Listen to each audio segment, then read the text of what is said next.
Why is it called Cloverfield? Eh, Is there a reason it's called Cloverfield? 'Cause I forget. I Um, think I think the monster's named Cloverfield. the monster was called Cloverfield, and plus the movie started up as like during production. It was like secret title Cloverfield, and they never made another title until last minute. But they were like, nah, let's just keep it Cloverfield. And that's why they've stuck with Cloverfield for all the marketing Yep. for years. Okay, all right. Well, why is the monster called Cloverfield? They wanted Godzilla, Uh, and then J.J. Abrams was like Cloverfield. Cloverfield. Okay, all right. I'm just He looked asking at a questions. field and he looked at some clovers. It was I call him like Clover for short. Yeah, because you tight like that. Yeah. All right. I saw them at the barbecue. Welcome to the Peak of Fiction podcast. Today we are covering Cloverfield, directed by Batman's own Matt Reeves and written by Drew Goddard, produced by J.J. Abrams. Your hosts today are Supa O, Yo, what's good, beautiful people? How y'all doing? Beto, Hello, everybody. Make sure And, you guys have your make sure you guys have your tinfoil hats on. and BaitZaDust, myself. So we're talking about Cloverfield. I think this movie came out in 2008. Peak fiction. It was a big deal kind of back then, and I would say it was kind of like the pinnacle of that style of found footage movie, as was the style at the time. So before we get into like the actual movie and review, more intense thoughts, just a quick like vibe check. What do we think about Cloverfield? As someone, I'll say this: I know I just saw it for the first time, like Same. very recently, and I think Beta is like the most familiar with it. But we'll start with Super. What do you think about Cloverfield? Yeah, just like you, I also saw it for the first time a couple of days ago, and overall, I think it's alright.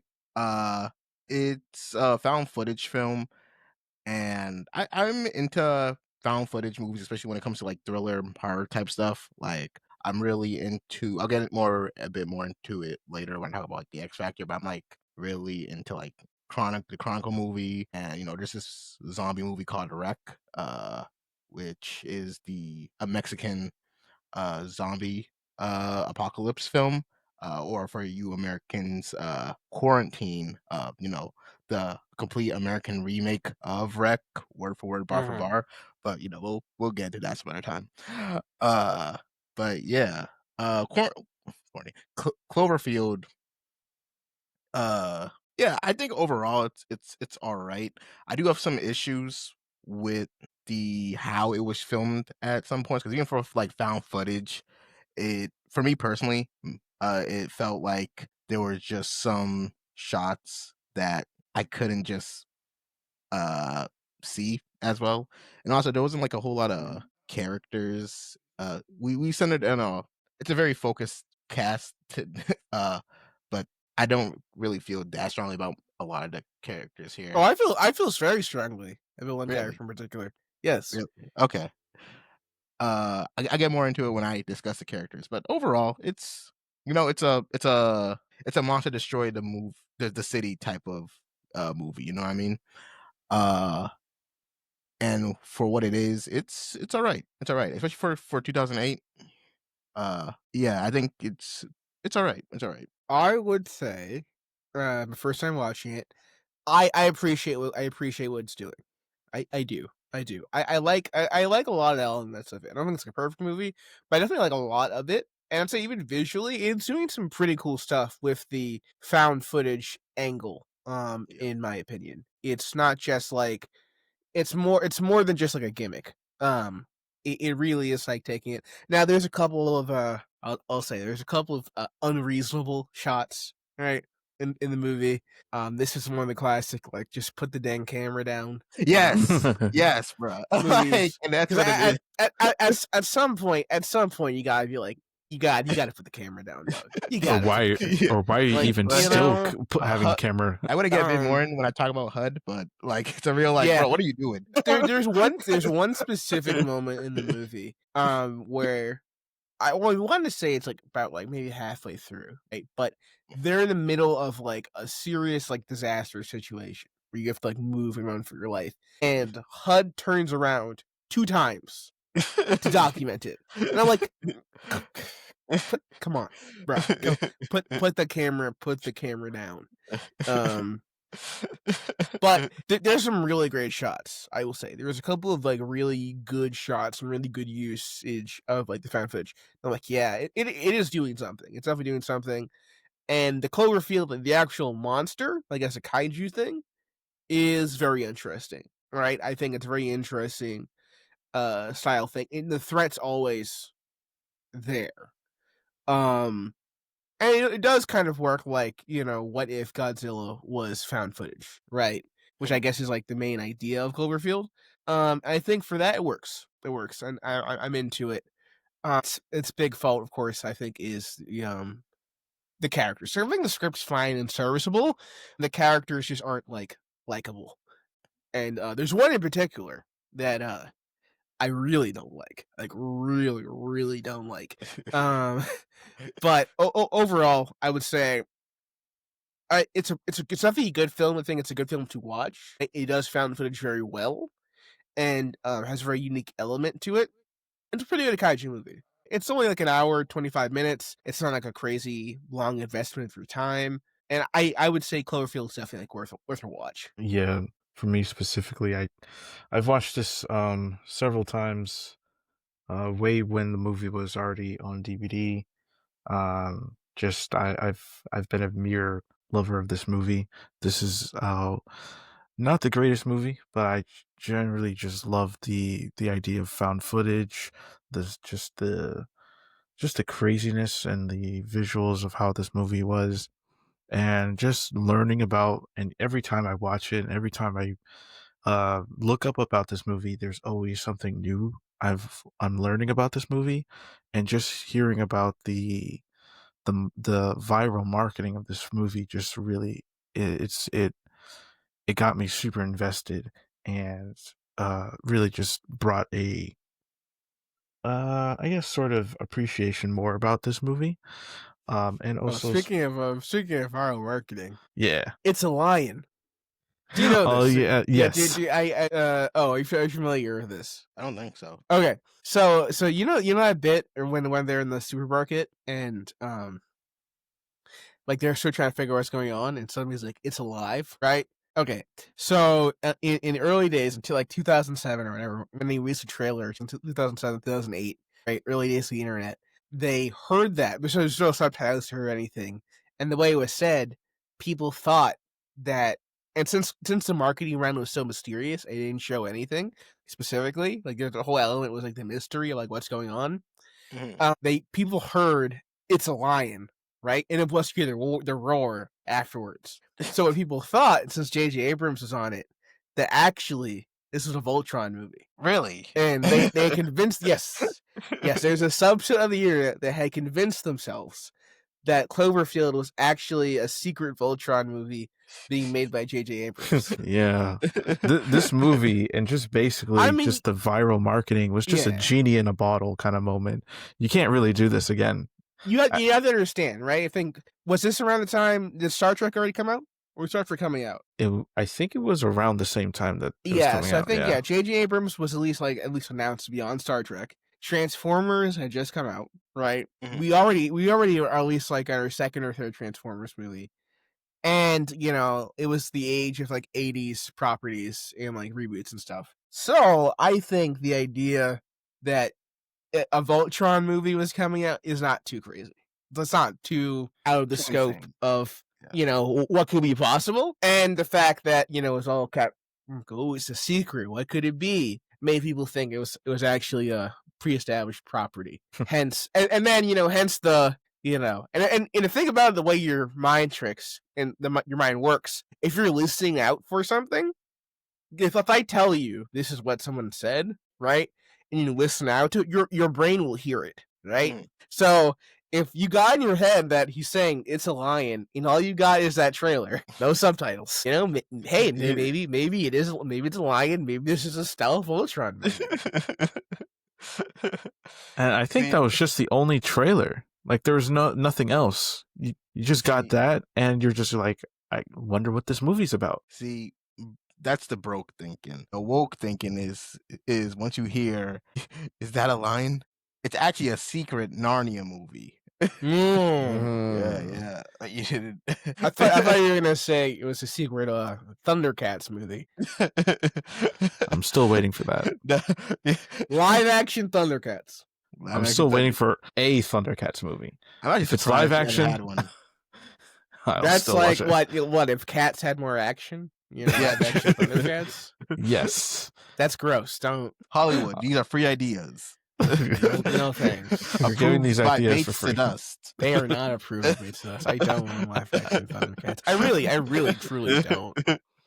Just highly stylized Thundercats movie, please. Anything. I'll take a proper animation. Yeah, that's for babies. Yeah, true. I forgot. Babies, man. That's for babies. That's for babies. It's not real. Yeah, it's not real. Okay, Timothy Chalamet as Lionel. No, oh gosh.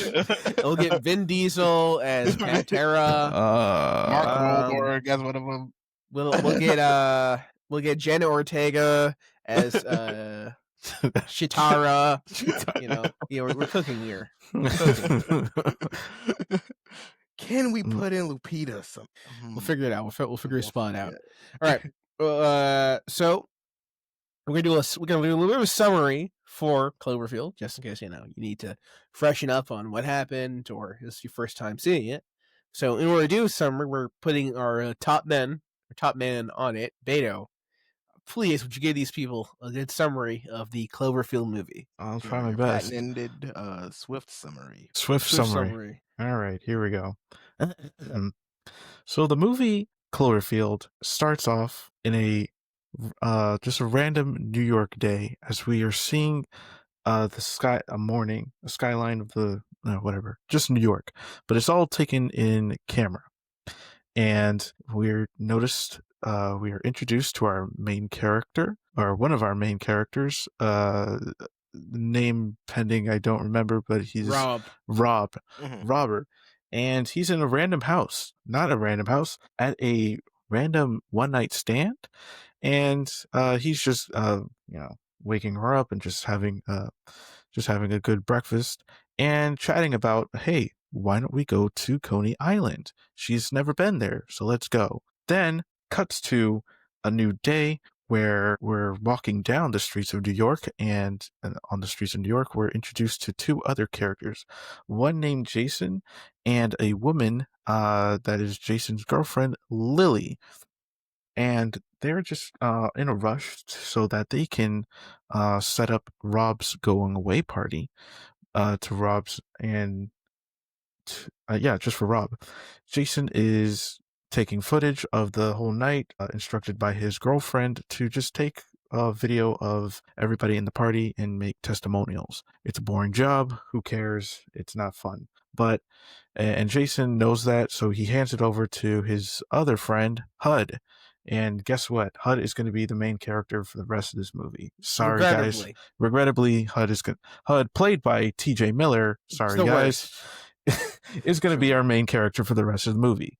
Okay, so you know that quote, the famous Anthony Bourdain quote of once you've been to Cambodia, you'll want to do nothing more than to beat Henry Kissinger to death with your bare hands.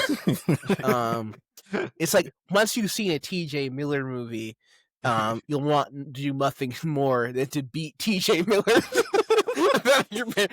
I really don't like T.J. Miller. Okay, I truly, and I know part of his shtick is to be annoying. Yeah, and I guess it's working, right? Also, doesn't help that he's repulsive in real life, right? But I have incredible disdain for one T.J. Miller, and there was a period from now until the 2010s where he was kind of in everything, just being the most annoying person you've ever seen. And is this funny? Is this so funny? Is this funny? Funny and not compelling. Guy? Yeah. Yeah, we got Mr. Annoying. Isn't he caught in some controversy? Yes. Are we going to get into that? No. Well, at a certain point, T.J. Miller stopped being in movies. That's all you need to know, kids. So, yeah. he joined the Hollywood halls, populated by one James Franco and Bill Cosby and et cetera, et cetera. Right. But yeah, he was annoying he's annoying in Deadpool. He's annoying in this. Yeah. Michael Bay did the right thing in Age of Extinction. A bad movie, but I will applaud them that Michael Bay was like, wow, this T.J. Miller guy is really annoying, and just abruptly killed him in the most brutal way possible. Like 20 minutes in the movie, and for that, salute Michael Bay. It's that garb dapping up a Casey about you and Michael Bay. truly, man. Just like it's like, why? And I feel like the people making this movie was wondering, it's like, how do we get rid of T.J. Miller? You have to wait a whole entire movie. He was the hot stuff, though. You understand? It was the style at the time. Yeah, true. But we get this guy for like the whole movie. So he's going around the whole party, just asking people, just testimonials, just waving the camera around, while also trying to get with the girl that he wants to get, who's Lily Kaplan's character. Lizzie Kaplan's? Just I forgot what her name is. Whatever. Is it Maribel? Marilyn or Marilyn. Oh, it's or Marlena. Marlena. Okay, we got it. We figured it out. It took 3 people. we put our brains together. I had it in my notes somewhere. I'm like, I know I wrote her name at least once in here. So he's doing it because he just realized Marlene is going to be there, so he just did it. He goes and finds Marlene and just be's annoying to her. And as the party continues, we find that Rob is surprised. The surprise party continues. He wonders where his situationship is because she's not here, and he's wondering where she is till she walks in with a new guy, not him. Wow, surprising. So, HUD. That was foul. It was foul. I'm not saying, of course, you have the agency to date anybody that you want. Your choice. But on your on a guy that you have like a somewhat complicated relationship with or whatever, on his going away party, that's come on. Like a week after you guys. Yeah, have some decorum. Have some, it is what it is, man. These women are for the streets. Anyways, if she breeds, I'm not endorsing any of this.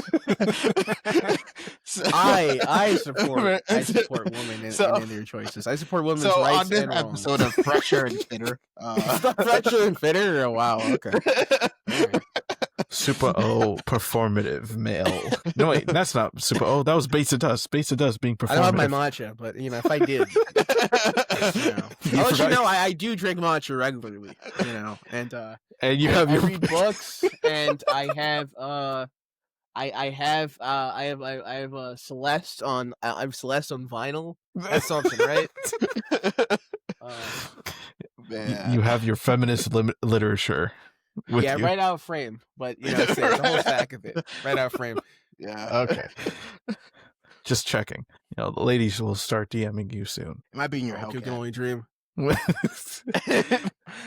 So while everyone is partying, HUD is trying to be nosy and figuring out who's this girl and what's the deal. He finds it out from Jason's girlfriend, and Jason's girlfriend is like, don't tell anybody. He tells everybody in the whole party. Crazy. Also, it's never that's the worst thing about him. But what? Why? Just cause. For what? For no reason. It's like what? He didn't gain social standing. He just did that to instigate. I don't know. That's his best friend, by the way.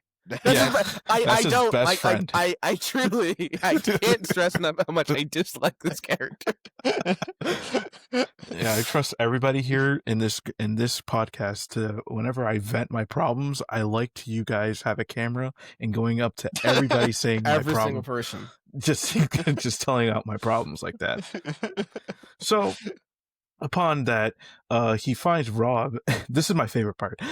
He goes up to Rob. HUD goes up to Rob and be like, "Yo, what's the problem? What's good? You know, what's with this girl and all that?" And and Rob is like, "Is that my camera?" It's like, I don't know. Jason gave it to me. I had a tape, and when he rewinds, it's to the day that he had a happy day with his situationship at Coney Island. Favorite part of the whole movie. Uh, one of. And uh, so Rob goes up to the rooftop or to somewhere to just sulk while his situationship leaves. And so HUD and Jason goes up to Rob to console him. And while they were doing the consolidations, something happens. City goes into a quick earthquake. Everybody's wondering what the heck is going on. They rush to the TV. The TV says something was going on. There's this oil rig or this boat that's just got capsized, and half of or a part of the Statue of Liberty is destroyed. So they go upstairs to check out what's going on, and when they reach outside to the rooftop, an explosion happens. The explosion gets near their building, so everyone escapes. And they got all the way to the streets. And in the streets, everybody is mass panicking, and then they see the head of the Statue of Liberty crashing into them. And as soon as everyone is like still freaking out, a building crash. Yeah, that was a really cool shot. That with the Statue of Liberty. It's a good shot. Yeah. Going through the building and sliding down the street. I'm like, yeah, nah, that's pretty good. That's pretty nice. Right. That's shot for me in the film. I got one more coming up, but yeah. So as soon as that happens, they all rush into the convenience store to get away from the smoke and all that. And when in HUD, he said he saw it, but it was just a glimpse. So after that, they walk out and they see Marlena, who was in the smoke, and they try to console her and try to like get water to her, and everybody's just wondering what the heck they should do, what is going on. And Jason makes the good play and saying, "Guys, we don't know what's going on, so let's get the heck out. Let's go to the Brooklyn Bridge and cross that just so we can get to the other side and leave." So everybody leaves. They get to the Brooklyn Bridge, and while they're walking and getting to safety, Rob gets a call, and he's like, "Who's this call from?" The call is from his situationship talking to him, saying, please help me," and Rob just stays behind while Lily, Marlena, and Jason is walking further. So in this whole kerfuffle, Rob tries to get everybody to come back, but no luck is happening because there's a bunch of people. And when they see from below the people in the cars running back the direction that they came from, they were wondering what's going on. And then from the lights from the helicopter, it shines above Jason, who's trying to stand on a lamppost, trying to get the attention, wondering what the heck is going on. And then Lily cries out, "Jason, look out!" And from above is the tail of the monster, Cloverfield, smacking the Brooklyn Bridge, causing the Brooklyn Bridge to crash and just crash. So everybody starts running towards. I'll say this is the exact moment where all logic and reason leaves the movie. And everyone just begins acting completely irrationally. And I'm not gonna be a guy. I'm not gonna be a CinemaSins like ding person that's like, oh well, you didn't act in the most reasonable way possible, blah, blah, blah. But everyone gets a little stupid after this point. Yes, it just becomes I don't know. Everyone just goes nutty a little bit here. So everybody starts running away, and they regroup just on a street in New York. They just lost someone that they love dearly, and they have no idea what to do. Except Rob, for some reason, he's just blank staring out into nothingness, and then he sees an electronics store being robbed. So he runs toward the electronics store to charge his laptop.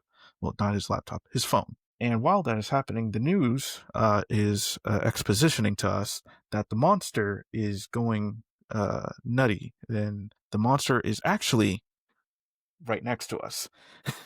And There's so there's this really great shot when they're in the store and everyone's looting. It's like one of my favorite shots in the movie. I think it makes really good use of the found footage. And that's when like he's looking for I think he's looking for like HUD's looking for Rob in the store. yeah, And there's a thing where he goes around the corner and all the people who have been looting are standing there holding like all their loot, and yeah, everyone in the store is looking up at the television. yeah, yeah. And yeah, it just like freezes on that. That's a really great shot. I think that's a really great moment. It really sells like the craziness of the situation. Yeah. Okay. So they figure out that well, through the exposition scene of that news channel, it's bad. It's really bad, and they need to get out. But Rob, he really wants to find his situationship. So, but initially, man, this part is where a little bit tricky. But I'll be broad. They realize that there's critters coming off that monster. Bad situation. But they kept walking towards toward finding her, Rob's situationship, and a lot of explosions, a lot of dangers going on. We see a really cool shot of the monster when they were trying to get to the train station. When they're trying to get inside the train station, there's a really cool over the head or whatever it was called. You see the monster. So they go down to the train station to walk from where they were located, just to do an underground walk to it. And when they find out is that there's some monsters in there as well, little critters. The little critters attack. They get one of them gets bitten, Marlene, and when they reached a location where it's safe, they find out that the location that they were in was where military is suspended, and we're just doing stuff in there. They do an incredibly bad job at first aid on Marlena, I will say. Yeah, they kind of do. I mean, it's like a severe situation. I'm not saying what you're gonna do, but like they're like okay, they don't even like pour water like on the wounds to clean them out.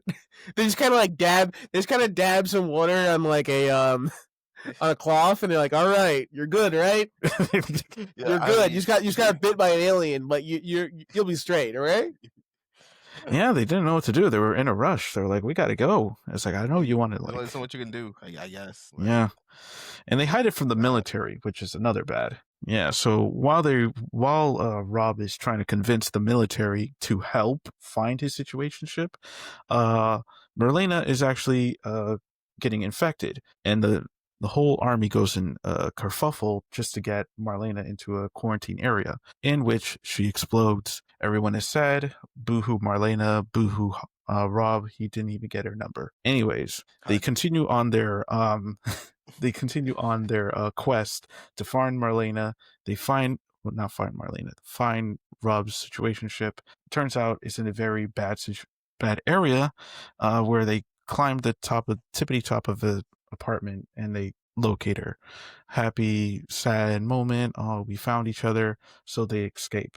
The military told before they get to the apartment, the military told Rob, "Hey, if you don't get here by 0600, you're screwed, because we're about to bomb Manhattan." So they find the girl, they get to the area on time. Unfortunately, the people who pilot the helicopters aren't good piloters, because they literally are super close to the monster as they carpet bomb the monster, and when they think that, oh, we got him, no, the monster just briefly scared what was it? I forgot what that is. Just jumps at them, jump scares at the screen, and the helicopter crashes. As soon as it crashes, they all regain consciousness.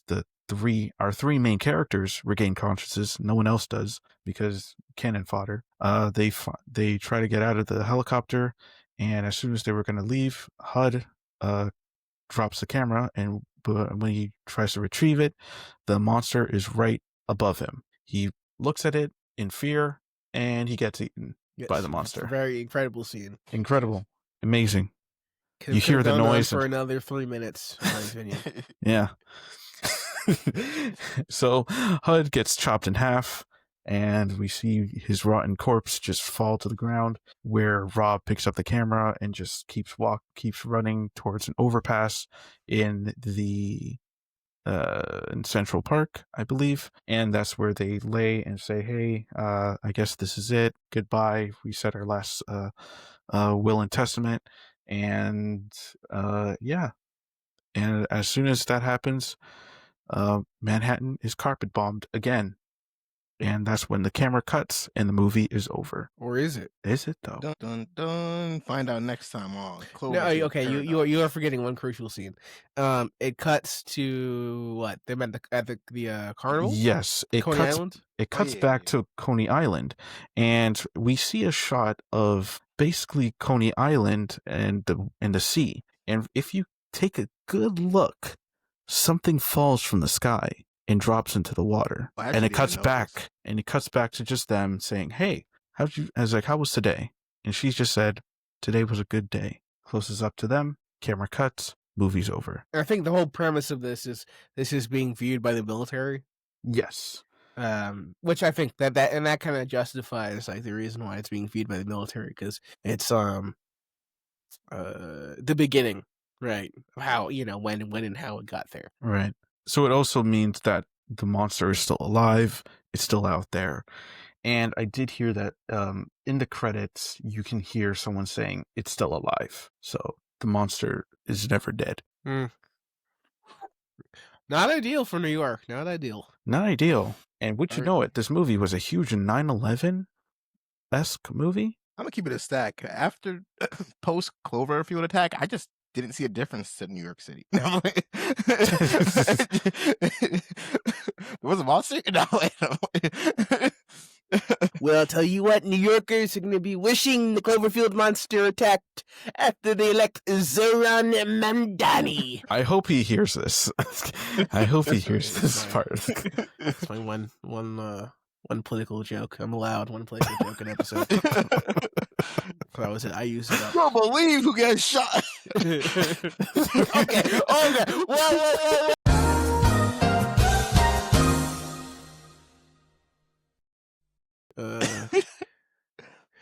So yeah, all right. So moving on to the rating, right? Talk about our thoughts and whatnot. We do a 5-point rating system, right? Mhm. Using 5 different metrics. We rate a film on visuals, characters, writing and dialogue, the X factor, and of course, hype moments and aura. So we'll be starting with Cloverfield's probably more unique aspect, and we'll talk about the visuals. 1 through 5. What would you rate Cloverfield? You know what? I'll go. I gave Alright. visuals. I'm gonna give visuals a 3. I think it's decent. I like brutal. I like it though. I like some of the shots. Don't get me wrong. I think as a found footage, I do like the found footage element of it. I think this movie really works as a found footage, and if they were to do it, the traditional movie sense, it wouldn't like hit as much. But there was like some good shots, like the Statue of Liberty head when that flowed through the city. I'm like, oh, okay, that's a really cool, a little nice shot they did there. Especially with how it slid through the street. It's a 3 for me because I feel like background and just setting wise, it's not that crazy. Like it didn't do anything like too out there with the setting. But I think the monster design is I also think the monster design it's unique. It's unique. I'm very like in the middle on if it's like cool or not, but it's not like lame. It's not the worst. Like they could have just went with I think you mentioned it before, or maybe we mentioned it before we started recording. How this was originally supposed to be like a Godzilla film or a Godzilla like film. And it would have been lame if they just went with like, a big lizard. Well, I'll say Cloverfield does. Now, I think Cloverfield's the origin for this, I think. Mhm. But it has something that's, I think, been dubbed American Kaiju design. I forget exactly where. I think maybe I saw some Pointless Hub, but don't quote me. Of how American kaijus all have the extremely long, um, the very long kind of like arched up arms. Yeah. Right, like this is American kaiju design where like the Mutos in Godzilla, the first like American Yeah. Godzilla, and like various not just kaiju but various big monsters. Right, if you're doing a big monster, a lot of them have like the big kind of like hunched up elbow kind of arm design where they're kind of going on their knuckles. It is a very American kaiju thing. I Yeah. don't know why, but I think Cloverfield is the origin point for this. Yeah. Yeah. It's an interesting design for sure. It's unique. I don't think it's like I said, I don't think it's terrible. And I do like the spider stuff that it does, and how those look as well. But outside of the monster, uh, and even though outside of the monster design though, with the found footage, I get it, it's just a found footage, so the camera moves with the holder of the camera. But there were like times some scenes in here where I was like, oh, this is like too dark, or this is or this is too shaky, or like it's both mixed up, you know what I mean? And sometimes that kind of just takes away when I can't exactly see what's going on.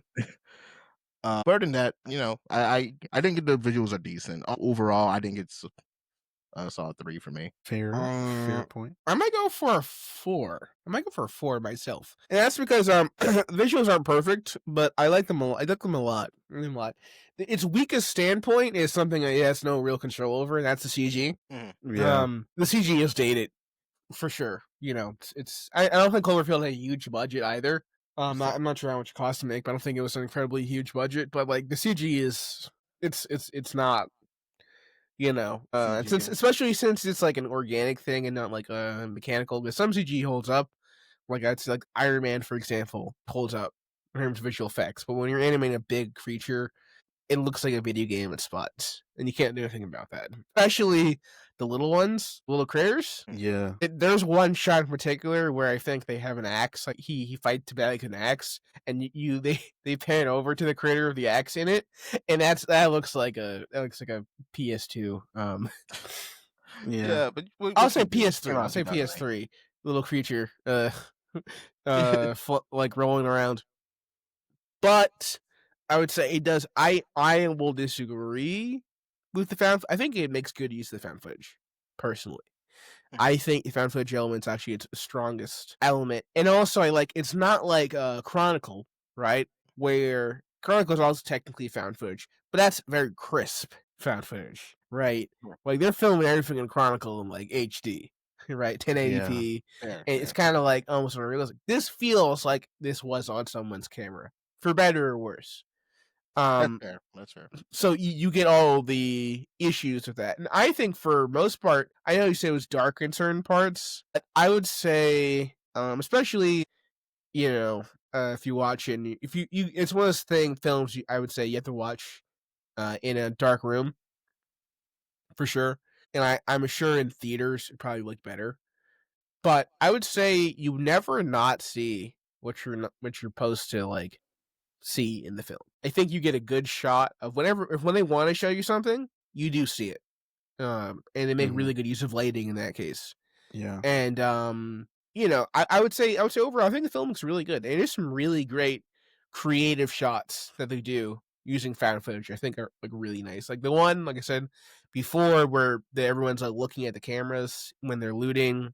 The one where the Marlena? Marlena. I don't know why I get Maribel from. Anyways, Marlena is infected, and Fair. Yeah. it's that first shot when she just looks over and she has like the black eyes and like the blood's coming from Yeah. them, Yeah. and then she goes behind the curtain and you see like her kind of like Explodes. blow up. There's like some really really neat the way the military shows up. I will say this is one of my complaints, not the visuals but how the military shows up. Whenever the military shows up, they show up in really cool shots, but somehow they're completely silent until they're on screen. Like, there's a really great shot when they're in the mall, right? They drive through the tunnels to the department store, and the military guys come out with the guns. That's a very good shot. But somehow it's completely quiet right up until I, they were like 2 feet away from them with guns. I mean, I argue like everything is pretty silent and until Yeah, it's until you on. see it. Yeah. Yeah. But I would say it uses the medium to great effect. And it's its strongest point, and I will give it like a 4 in visuals. Yeah, it's not like the greatest thing ever, but for what it's doing it very well.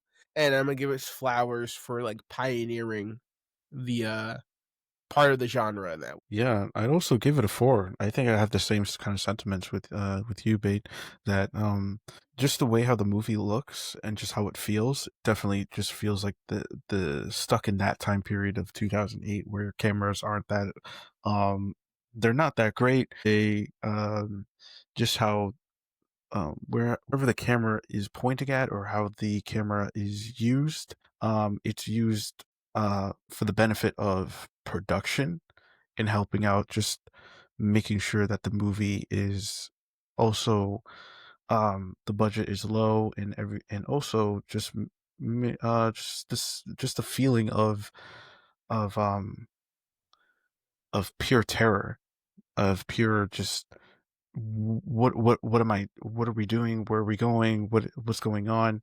um as I said, it not as I did kind of said it as kind of a joke, but it is the movie style was kind of inspired by the footage that people took during the terrorist attack of 9/11. Like was the kind of inspired feeling of just pure terror. Just what are we doing? What do we shoot? It's like we're just shooting things. We're just running away from things. It did kind of felt like that. And just wherever we see the monster or wherever we see CGI, that's just like key moments. That's just basic key moments that makes it more immersive. Because even when we're done with the shaking and we got to this CGI shot, it to me it doesn't always feel like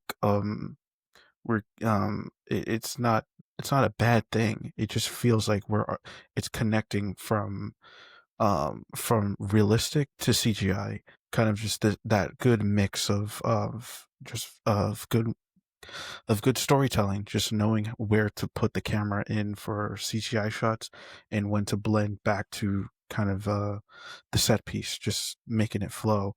So its visual styles and using found footage as its crutch is a really important and creative choice that they made. But as well, it's not the best all the time, and it does get a little shaky in basically wherever kind of place you're going to watch the movie in, either in like on streaming, DVD, wherever you watch the movie.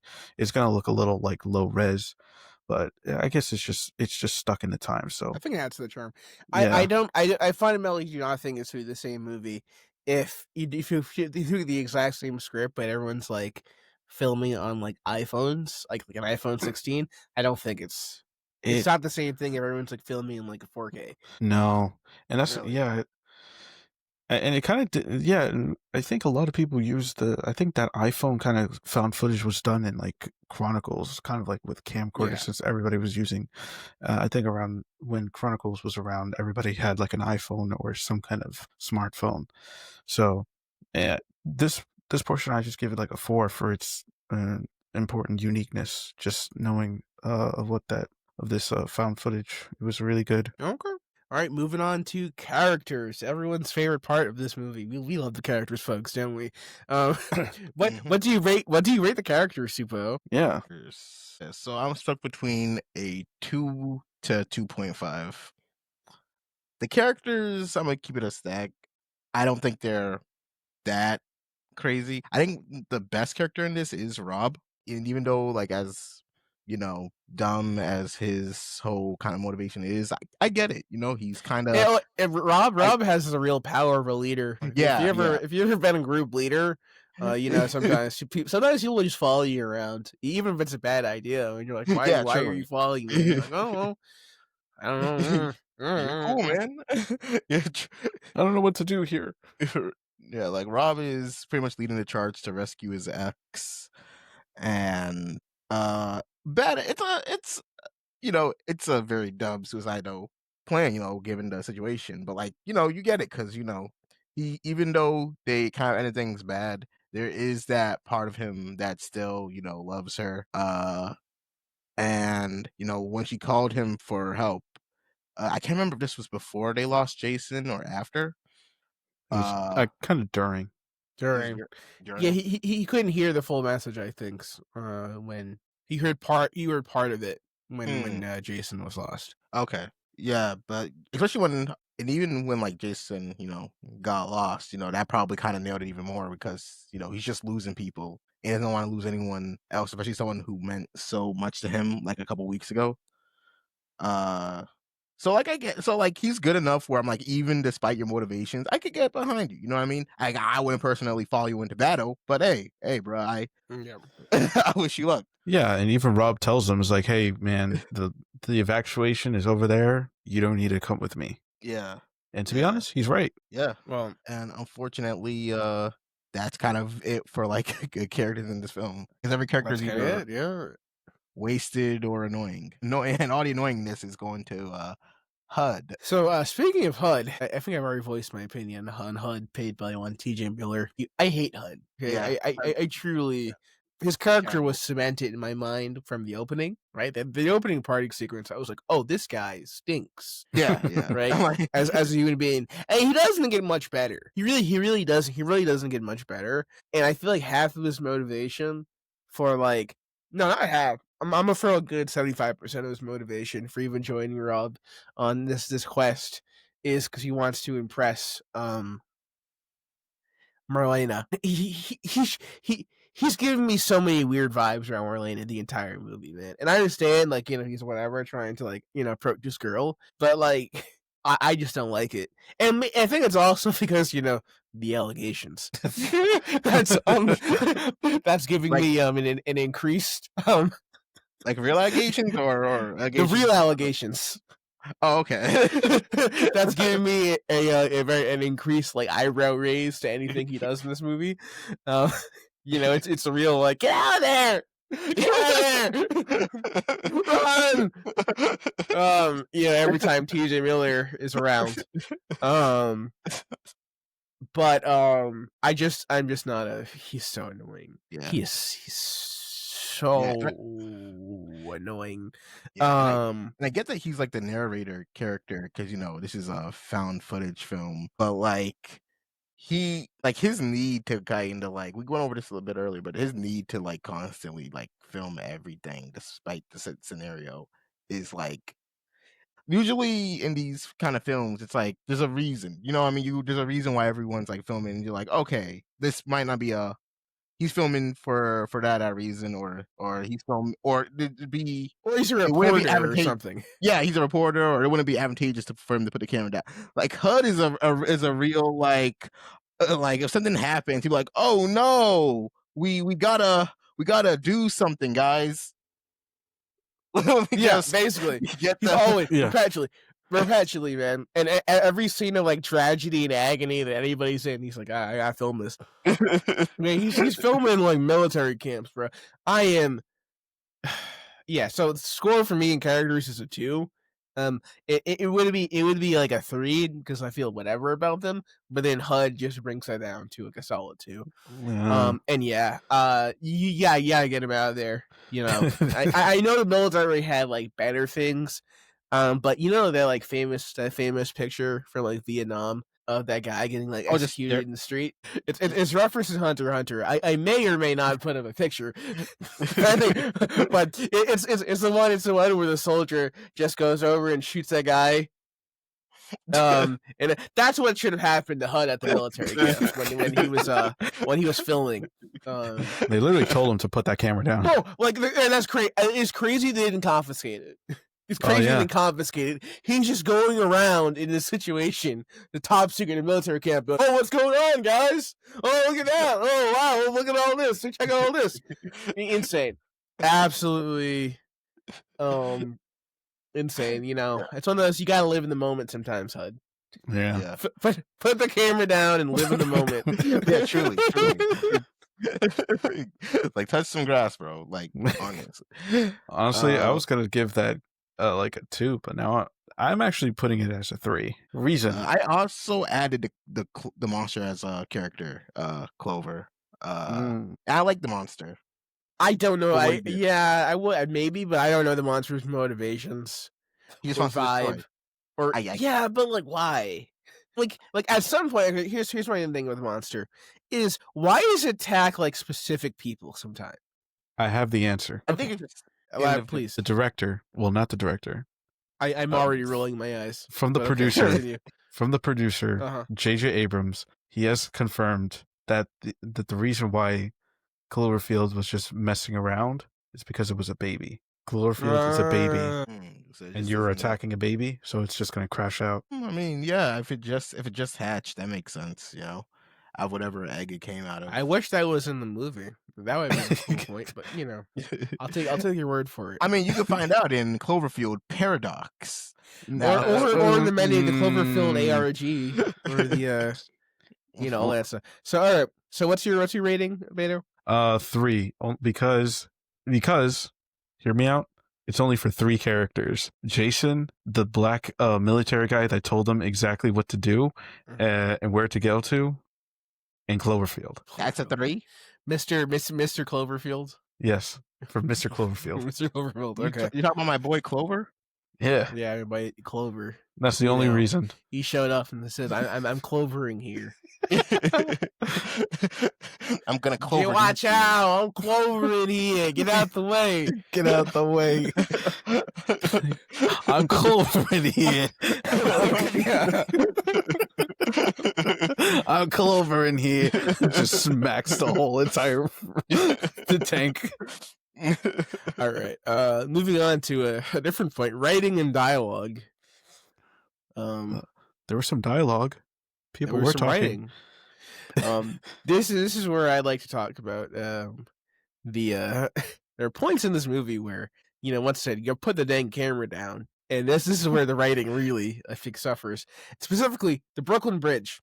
When the Brooklyn Bridge collapses, okay, and you gotta move. You gotta move because the bridge is collapsing. And my man HUD turns around not once but twice. Okay, he turns around once while it's collapsing, runs a little bit, then turns around a second time just so we can get a full clear shot of the bridge collapse. It's to show how dire the situation is. What are you doing, actually, Mr. HUD? What is going on here? And there's another segment, I think, where like things are like really popping off. He's like, yeah, man, I'm just gonna. We're just filming. we're just going for it. I think the military camp's the other one. The military camp, the Brooklyn Bridge, what are they crossing? A lot of a lot of the train segment, and you're just running around putting the camera in people's faces, and I'm like, come on. Yeah, like didn't he still have like the camera when they like were trying to get like Beth off of like that rebar? Yes, and it had to be like, yo, bro, drop the camera. Rob literally told him, "I was like, drop the camera, drop the camera, bro." He is crazy. I don't know what's wrong with him. I don't know what's wrong with HUD at some point. Because as soon as he gets that camera, it becomes a different person. As soon as he gets the camera, he's like, yes, I must document everything. She just transforms. I don't know. I don't know. Like at some point, you got put the dang camera down. I think it's a human kind of nature kind of thing, because you see like these horrid videos of people fighting and like this like crazy fights you see on like Instagram or like Facebook or Twitter, and it's just these people just putting the camera up to them, and it's like this person is actually bleeding out. It's like, nah, I got to keep documenting. It's kind of, I don't know, what kind of like human behavior where it's like, oh, we got to keep. Yeah, but usually the people filming are not in active danger. Yeah, that's the thing. You know, you're talking about a lot of found footage things, and I know this is just like a thing of a found footage. Inevitably, you need some excuse for somebody to be filming the craziness. I understand. And I guess HUD at some point decides I'm a journalist now. I have to record this, but If only his character was you a know. journalist. If only, yeah, you're right. But like, Truly. he's just a guy, and he's like, yeah, man, I'm gonna do this. And I think there's just a couple of bits I think that are very poorly written to facilitate that. And I would say the dialogue is, I mean, it's okay. It's okay. It's just, um, my main gripe with the film comes from the fact that at some point it's like, what are we doing here, man? What are we like especially under a trek when things are getting bombed out, when they have to go Yeah. underground, when they get through the tunnels, and like, what are we like? I It understand you gets want to to a save point. Beth, but like, I don't know, Yeah. man. She Well, gave you one he good did night, and just I mean, if I had to look deeper into it, right? He's losing like everyone around him. Like he was just at a party of all like people he knew, and those people just kind of are either dead or they just split. And then he lost his brother, being Jason. And now, like the one person who he had some sort of connection to, and I get it, HUD is there, but he's HUD. And Yeah, I mean, I'd let her die too, personally. the one person you had you felt like you had a real connection to, despite how you guys left it off, they're now calling, for you for help. And it's like at that point you kind of feel like you got like no one to like lean on, they're like your only like you love that person, so you're gonna go out of your way to save them. Now everyone else following Rob, I mean, I get like his sister following him because that's his sister, but like In-law, even then, okay, not they even aren't. in law. not even law, but You're not even like There's stepsister. attachment. Well, the thing is, they needed another alpha. There was no other alpha that could comment in the situation. Yeah. As someone, You did- okay, I'll say as personally, my case, right? I'm not gonna say, well, I'm a big alpha guy, but I can lead people from time to time, right? And I'm a person personally because I have a very strong desire to preserve my own life, right? I think. Right. That's I know it's a little weird, but I like being alive and safe. And I'm a person who frequently, if you get into a larger friend group, right? One person I would say who has like another like leadership qualities will suggest something very stupid. Mhm. Okay. But I have enough, wherewithal to say, nah, I'm not doing that. That's kind of dumb. Yeah. Right. And I will very frequently be like the person that if will lead the second group, right? If one group is going one way, I will lead the second group going the other way. But they didn't have that guy to lead the second group going the other way. So it just becomes Rob leading three amigos. Three amigos. Yeah, Marlena coming along is weird. Just like, bro, just I don't know what you're staking this, but she's part of the group. She's part of the crew, yeah. Yeah, even though she desperately just wanted to she wasn't even like, she doesn't even know Rob that well at the party. Yeah, And she was like, I really want to leave because I'm going out doing something. She even said, I wasn't even supposed to be here. So then don't be leave. then she can leave all she but wants. but yeah, no, I do get it. I don't get me wrong. What Rob does is stupid. It is really like dumb, and it's like a dumb motivation throughout this. It's Scenario. but like I I'll get it from say an it's emotional you're standpoint. right because like it's a very common motivation for people to be like, I'll move heaven and earth to rescue Yeah, yeah, someone. It's I'm moving heaven and earth to rescue a situationship is the yeah. That's the that, yeah. if it was his sister or his brother or family or his girlfriend or whatever, I'd be a little more like, all right, I get it, bro. But I'm leading an entire party of people, a dwindling party of people, to rescue my situationship. That's kind of like, To rescue my ex who was with her boyfriend at my party. and in the end, it didn't even matter. Truly, it Yeah. didn't. It didn't even matter. That just be how life goes sometimes. It mattered to us, the audience. Mm. Well, I will give the writing a 2.5 5. in the middle. Strong 2 for me. I think it was just, the found footage really did carry this movie, and just the absurdity situation that they're in really carried it. But writing, okay. Dialogue, they needed to HUD needed to shut up sometimes. Truly. Yeah, it's a 2.5 for me. It would be a 3, but like HUD kind of brings it down by a 0.5. I ain't gonna lie. Really? Okay, so what if HUD? Okay, let's dream together. Let's all like link hands and dream together a better world. What if HUD was replaced with like another one of our premier annoying actors? By annoying, I mean actors that play annoying characters. Like, what if yeah, what if HUD was Aquafina? It was like, what are you talking about? Yeah, what you talking about? What you talking What was doing that squawk? Voice. Would you be down for Aquafina as HUD? Damn. Hold on, I'm thinking. I think it'd be I don't know an if that. improvement. I think mean, it'd be an improvement. There's a little more personality. It's the same script, right? Same script. Yeah, Nothing changes. Same script. I mean, honestly, if you want, you can make Marlena Marlin, or keep it no, Marlena just for the woke. I mean, if it's the same script, because at the end of the day, it's how he acted that got on my nerves, not just because it was T.J. Miller. You know what I mean? But he does. But there's like a voice to him that is like like annoying. Yeah, at the end of the day, it was just kind of like HUD himself. So even if you were to put Aquafina, I don't think that would improve. Kevin Hart, I think that'd be better.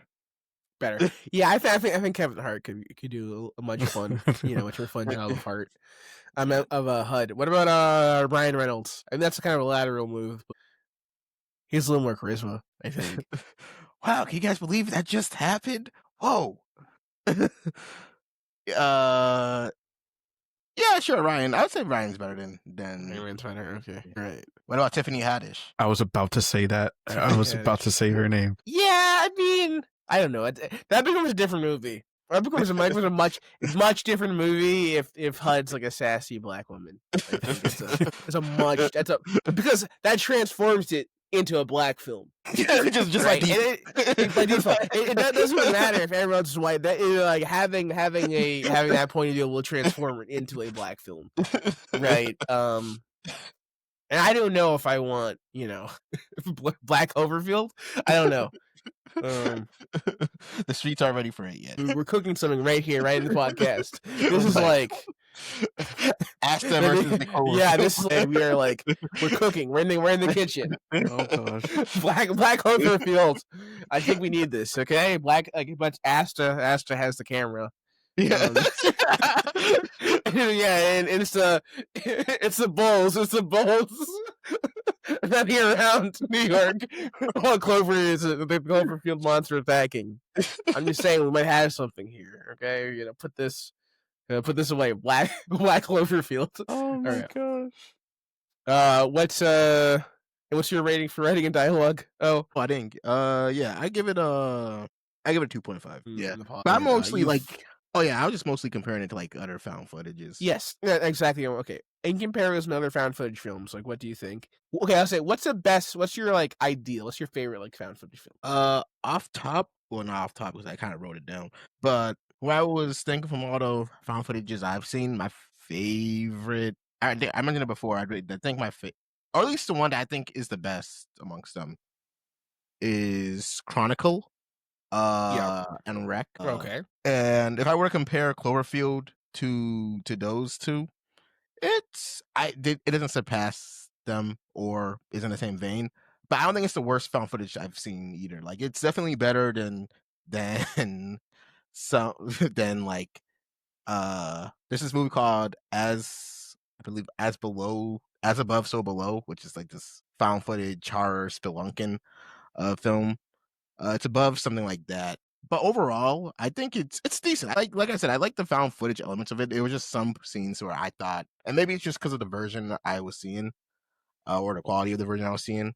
But there were some things that just looked a bit off to me as it was going off. But otherwise, I think the medium works for the film very well. Like I couldn't picture this film as a standard, third person type movie where Oh, it'd be bad. yeah. It'd be bad if it was an actual. If it had to be an actual movie, Yeah. no. It is hard carried by the found footage element, but Yeah. yes. Yeah. Yeah, I think it's very especially for a 2008 type film. It's very cool. It's very decent. I put it as a 3.5. Mm. Yeah, it's like in the same like tier as like The Visit for me, or damn, I didn't even write it down. But yeah, it's like in that mid range. You know what I mean? I think it's like if you haven't seen a found footage film and this is one of the first ones you've seen, you wouldn't be disappointed. You know? Beto?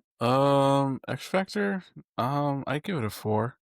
Just how I guess in like visual and art design, just how the movie was presented, found footage wise, and just basically how it's a prime great example of using found footage as a great gimmick and technique to the film, and it was it was really I don't know. It was really good, and it showed a really great progress just to show that you can do anything in cinema. You can make a found footage movie about a monster attacking New York. Yeah. It's a 4.5 for me as well. I think the X Factor is really good. Now, granted, of course, I don't have the depth of experience, but I would say it looks really good. It looks really good, and I think it plays around with the found footage element pretty well. It is the most unique thing, and I think especially as 2008, I think it's doing something very well. And nobody was making a kaiju movie with found footage. I mean, there might be probably other movies now with like giant creatures and found footage, but I think this does very well, and I think the monster design's unique. And I'll say, when you see the monster pretty well enough, when like they show it when it's time to show it, I don't feel like you're being kind of like, because I think a lot of found footage works off of the premise of basically putting you like on the end of the fishing hook, and where they're kind of like, oh well, oh you want to see it? Oh, you're gonna see something. Oh, you're gonna see something good. You're gonna see something good. Oh, and then what you see is like exactly like 30 seconds of like a creature, jumping out at you in the last second. This puts the action like in the actual movie without being too crazy. Yeah. I will see the scene where they are in the middle of a firefight. Where it's just kind of like that scene's kind of wild. And how they somehow did not hear the entire military rolling in of tanks until they showed up. Was something. But yeah, I would say this is like the X Factor is its strongest element.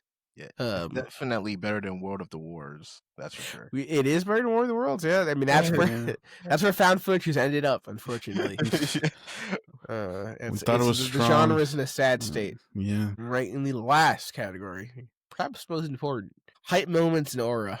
I could go. All right. So I gave this movie a 3 for hype moments and aura. I think it wasn't like when I think of hype moments, I think of just moments where that like there's like a cool with this film. It was like scenes that a sudden suspenseful or like a jump scare type scene. You know what I mean? That actually like got me. That could actually like acknowledge and be like, oh, that's pretty good. I think one of my favorite scenes that we only like lightly touched upon is when it's revealed that the monster could create like tiny spider-like monsters, and those monsters themselves are like a problem on their own, especially when they're going through the tunnel and there's all the rats are running in one direction. They're running away from something, but from what? And HUD, he does his first useful thing in the movie, and he's like, let me just turn on the night vision on this camera, and it's revealed that the spiders are just crawling stealthily above them. That's great. That was a great scene. And then when were you gonna say something? Now keep going. And then when it was revealed that Marlene was bit, and not only bit, but we see the effects of what the bite does to her, like that suddenness of just her like, because she was just fine, like seeing like a scene we've seen her before, and then when we see her again, it's just blood in the eyes, and everyone's freaking out, and she go behind the room, and then she blows up. It's just like, we just did that. that just happened. Yeah. That was pretty good. That's pretty good. And of course, I've also mentioned it before, but there was also a couple cool shots. Like I really like the Statue of Liberty head shot. That was pretty cool. So yeah, I gave it like a 3 off of that. I just don't think there was like any more. I maybe even give it like a 3.5 if I really feel it. Mhm. But Yeah, yeah, let me bring you on that. Let me bring you on the 3.5 side. I'll say there's nothing more important in a kaiju movie. Well, not nothing more important, but I think one of the key ingredients of a kaiju movie is your monster has to have aura. It has to, right? And also, and as much as people say, right, your average low IQ, kaiju movie viewer will say, "Well, they should just make the movie with just the monster destroying stuff. How come we have to do all the human?" Like I'm sorry, you're an idiot. Okay, you're an idiot. Your opinion doesn't matter. The drama and the stakes is what makes the destruction important. Okay, if it's just creatures slapping each other, you wouldn't care. You need to have reason for the creatures to slap each other. of course. And that's why it's so important for these animals and these kaiju to have these kind of build up moments where you can kind of see them respective people. And I think Cloverfield does it very well. There's a lot of moments where you build up to the threat, right? Like like even the when you first see its presence and like it's like the meteors are coming down, right? Even though that's just like the effect of him like destroying stuff and throwing it, it's like this crazy thing that like you're being attacked. Then you see like a little bit of it, bringing down I think like the Empire State Building. As like O said, you see like all the little things popping out, and we see them especially on the television.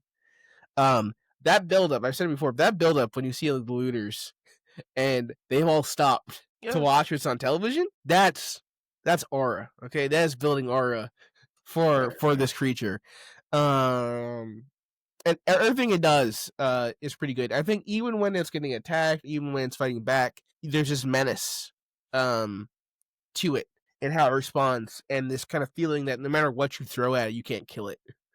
Right? Even near the end, when you see they do the bombing run, and it looks like it's taking damage and like it's down, only for the pop back up, at the end, and it feels unkillable. It feels unstoppable. Um, and I would say the creature, despite not having like a lot of personality itself, does have this really strong presence.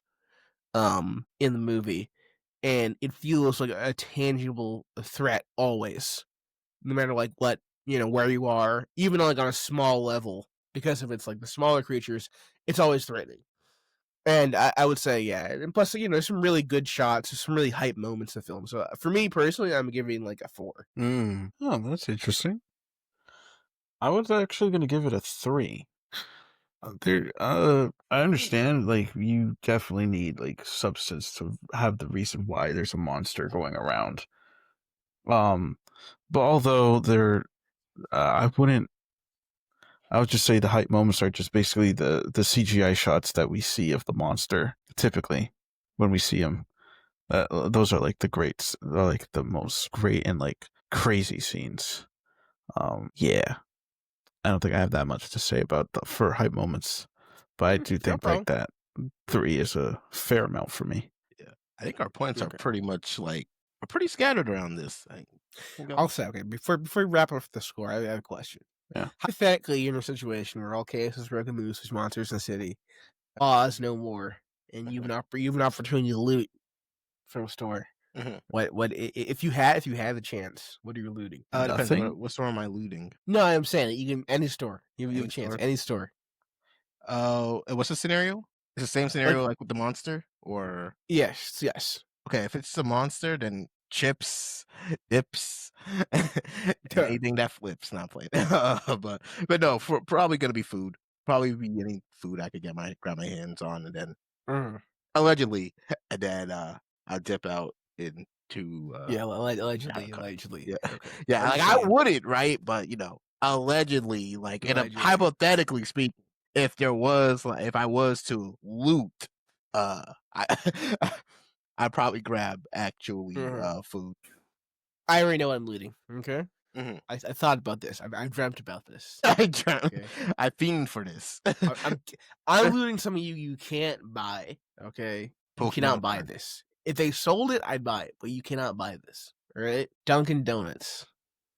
Okay, What's specifically, I'm going. First thing I'm doing is I'm breaking a Dunkin' Donuts, and I'm taking as many of those Sweden flavor pumps. Okay, and I'm stashing them all. Okay, that's only because they don't sell them. They do not sell these anywhere. Okay, if they they get like sold them in a a store, I would buy it. They don't. They don't. Okay, if you go into a store and you want pumpkin flavoring, they sell you the pumpkin flavored coffee. That's garbage. Okay, no one wants that. Okay, everyone wants the Sweden flavor pumps, and they do not sell it. I have something that tastes like it. Okay, so I'm saying if I had the option. The option was granted to me. Okay, it's all chaos. Law and order has broken not down. a chance. All right, I'm going in there and I'm grabbing the pumpkin creamer. I'm grabbing the caramel. You know, I'm even grabbing the hazelnut, bro. Okay, and I'm taking as many as I can. You know, into my stash. That's my number one thing I want to loot. In that scenario. That is very interesting. I'll be fair. I'm not gonna hoard it. I'll redistribute it to the people. But I'm sick of the tyranny of the thing, and I have to go to Dunkin' Donuts to get this creamer flavor. Okay, That's because why. you've chosen not to sell. You forced me to do this. I didn't want to do this, What's but my- you forced my hand. Yeah, if I ever hear there's any robberies at Dunkin' Donuts, I know exactly. You know? I'm just saying, you don't know. You know, they say, you know, if someone's rich, you know, I won't fly, but there'll be signs. There'll be signs, you know.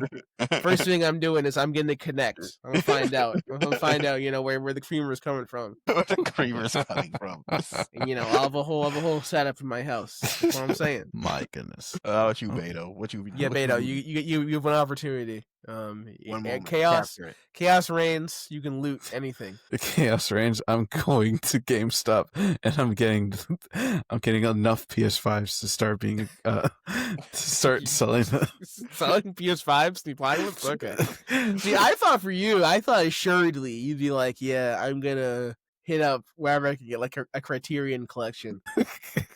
That's my second stop. Your second stop. All right, you're grabbing Blu-rays. I'm grabbing all the Blu-rays. It's really going door to door on the stores. Just Blu-rays, DVDs. I'm going through everything.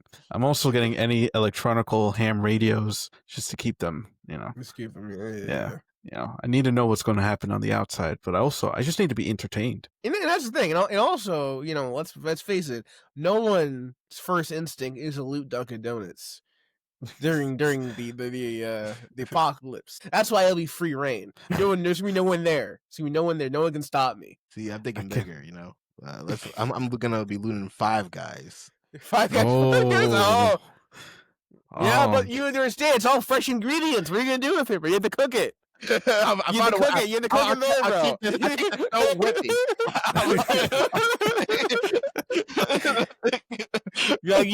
Like someone looks in, there's like a window smashed in, and you're just there, like on the flat top, grilling. Just getting your like five burger high. Five Guys. The cheese on it. Cheese on it. And they still charge you $35. And that was just for one burger. Right? 30 burger. Well, it must be Black Friday. All right, so we're gonna put all the scores together to figure out the rating and see if Cloverfield is peak or not. Don't get your hopes up. Sorry, Cloverfield fans. Sorry, all who went through the viral marketing. All 5 of you. And you know, try to keep up, try to pull.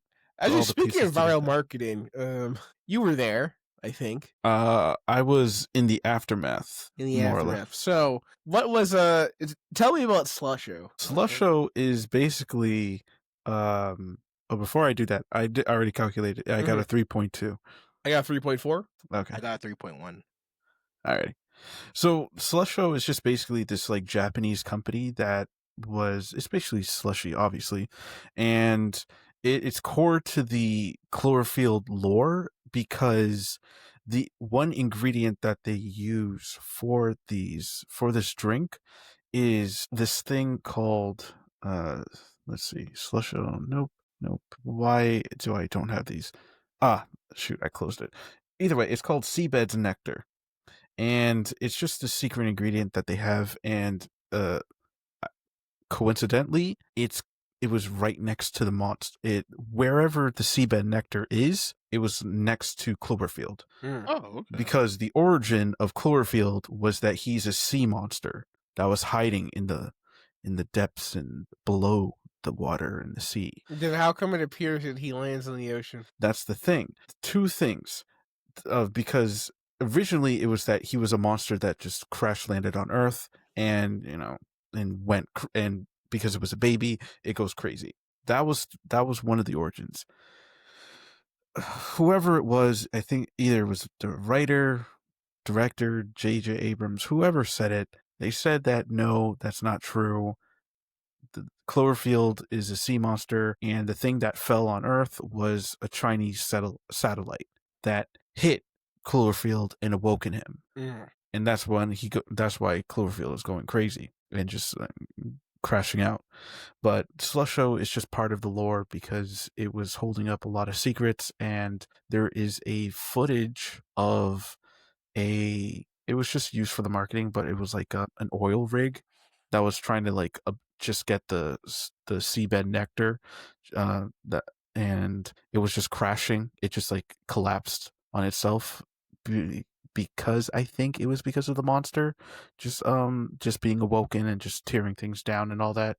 And there's like a whole lot of bits and pieces here where there's like a girl like giving her like she's recording something, she's saying she's going crazy about the seabed's nectar and how there's like these defects and how there's like there's a lot of espionage going around.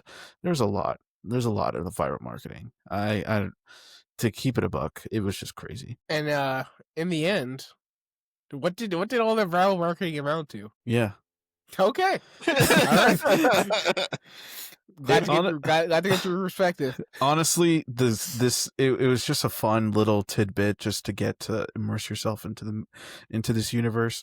But if you keep going deeper between the next two films, like 10 Cloverfield Lane and Cloverfield Paradox, it's just going to get a little bit more messy. Because to those who have just watched this movie and to those who are new to Cloverfield, none of the movies after this matter at all. Why? Because J.J. Abrams found original sci-fi movies, took them, and put Cloverfield on it. What an incredible scam! I must applaud. What an excellent scam! To take random things and just attach Cloverfield for hype and marketing. Exactly. I salute you, J.J. Abrams. Did you know The Quiet Place was supposed to be a Cloverfield movie? Insane. Really? How? Yes. Well, because I just read something about for Cloverfield Paradox, the initial script was already an original movie. It was just an original movie that the writer wrote, and it was being shopped around until J.J. Abrams grabbed it and he was like, I like this script. Can you put Cloverfield on it? And that's how it goes. That's how it goes. That's how it goes. He just finds your script. If it looked interesting, he said, hey, I'm going to buy this. Just rewrite it a little bit to make it Cloverfield, and we're good. Yeah. That's it. That's something. All right. So we have our final scores, and the final peak of fiction score for Cloverfield is a solid, I'll say, a respectable 3.2. It's Is it the best? No. Is it peak? Also no. Is it worth a watch? Yeah, I would say. Yeah. It's a less than 90 minutes. It's decent, a fun movie. Time. Yeah. Decent movie. If you don't have, it's not perfect, but you'll enjoy it. If you don't have like if you don't get sick, if you don't get motion sickness, you're gonna have a good time. If you do have motion sickness, please don't watch it. This would have been crazy as a 40X movie. This would have been crazy as 40X. I I know this came out before the 3D trend. Yeah. Well, it was just a little bit close, a little bit. A little bit close to the 3D trend. Yeah. It would have went hard as a 3D movie for sure. I would have hurled. I think if I brought my family to see that, one of them would be like, "I don't want to see this movie anymore." They'd immediately walked out. But this is Cloverfield. If you made it this far, I'll say thanks for stopping by. Leave us a like, subscribe for more, and we'll keep up the content. Next week we'll be covering to continuing the kaiju trend. We're going to be talking about Godzilla, King of the Monsters. If you want to talk about a film that is hype moments in aura, well, we'll be talking about Goji. Please, Godzilla fans, stick with us. It might be a hard time, but we love Godzilla. All right, we still love Godzilla. You might notice I'm wearing. I actually hate Godzilla. An exclusive A24 the Smashing Machine shirt. I'll say everyone on this podcast saw the early A24 screening. Yes. And we have let's just say we have some extra merchandise on hand. So exactly. Serious inquiries only. But if you'd like get your hands on a exclusive A24 Smashing Machine. Anyway, I'm just saying this is a once in a lifetime opportunity. We're giving away a signed the Smashing Machine. Yeah, exclusive T-shirt. This is definitely not just a yellow shirt that they printed the Smashing Machine on. No, this is high quality A24 merchandise. Exactly. All I gotta do is subscribe. That's all you need to subscribe. Hey, hit us up, and serious inquiries only. I'm surprised I haven't checked eBay yet. But all right, everybody, thanks for stopping by. We'll catch you next time. See you guys. See you. Have a good night. Thanks for coming by. Remember to sleep well over those fields. Over those fields. Yeah, we're gonna be clovering all over the place.